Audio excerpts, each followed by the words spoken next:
अरे रश्मि, इतनी हड़बड़ी में कहाँ जा रही हो? सब ठीक तो है?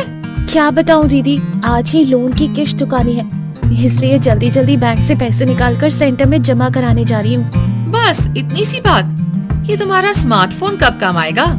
कुछ समझी नहीं दीदी।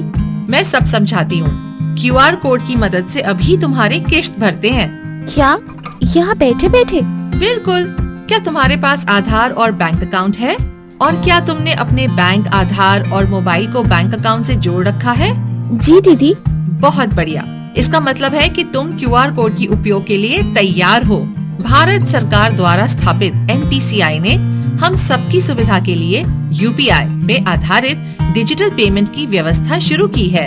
अब हम अपने UPI ID द्वारा कभी भी और कहीं से भी अपने स्मार्टफोन की मदद से एक दूसरे को पैसे भेज सकते हैं और खरीदारी का पेमेंट कर सकते हैं और लोन की किश्त का भुगतान भी कर सकते हैं। सच्ची दीदी? ये सब कैसे हो सकता है दीदी? बड़ा ही आसान है, मैं समझाती हूँ।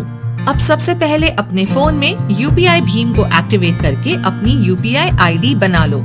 याद रहे, तुम्हारा सिम कार्ड उसी मोबाइल नंबर वाला होना चाहिए जो तुम्हारे आधार कार्ड और बैंक के खाते से जुड़ा हुआ हो। इसके बाद अपने फोन में भीम, फोन पे, गूगल पे, पेटीएम या किसी भी UPI ऐप को डाउनलोड कर लो। उसे अपनी UPI ID से जोड़ के पासवर्ड और पिन सेट कर लो। इस सेटअप को हर बार नहीं करना है, बस एक ही बार करना होता है। ठीक है दीदी। अब अपने किश्त का पेमेंट करने के लिए सही QR कोड प्राप्त करो। इस QR कोड को तो दो तरीके से प्राप्त कर सकती हो। एक, अक्सर कि तुम्हारे लोन कार्ड में पेमेंट का QR कोड छपा होता है, या फिर दो, लोन ऑफिसर के पास भी QR कोड उपलब्ध होता है। हाँ दीदी, मुझे याद है, पिछली बार लोन ऑफिसर के पास कुछ देखा था जिसकी सब लोग फोटो ले रहे थे। शायद वही QR कोड होगा। बिल्कुल। इसके बाद अपने फोन में मौजूद UPI ऐप को खोलो। ऐप में ऊपर की तरफ QR कोड स्कैन करने वाला बटन होगा, उसकी मदद से स्कैन करो।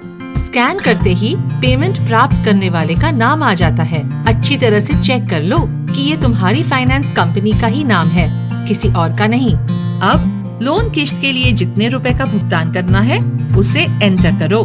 ठीक तरह से चेक करने पर पे का बटन दबा के अपना पिन डालो और कंफर्म कर दो, और बस हो गया तुम्हारा किश्त का पेमेंट। और तुम्हें तुरंत इसका कॉन्फर्मेशन भी मिल गया। है ना आसान? अरे वाह दीदी। हाँ दीदी, काफी आसान है। लेकिन दीदी, अगर QR कोड से पेमेंट किया और किसी वजह से फाइनेंस कंपनी को पैसा नहीं पहुँचे तो? अरे चिंता की कोई बात नहीं। UPI पेमेंट करने का बहुत ही सुरक्षित माध्यम है। इससे जब तुम पेमेंट करती हो तो पैसे सीधे तुम्हारे लोन अकाउंट में ही जमा हो जाते हैं। और मान लो किसी तकनीकी परेशानी से पेमेंट फेल हो भी गया तो कुछ समय बाद पैसे अपने आप तुम्हारे अकाउंट में वापस आ जाएंगे। कोई नुकसान नहीं होगा। देश में कई करोड़ लोग हर रोज पेमेंट के लिए UPI QR कोड का उपयोग कर रहे हैं। क्या QR कोड से पेमेंट करने पर किसी तरह का शुल्क चुकाना पड़ता है? बिल्कुल भी नहीं।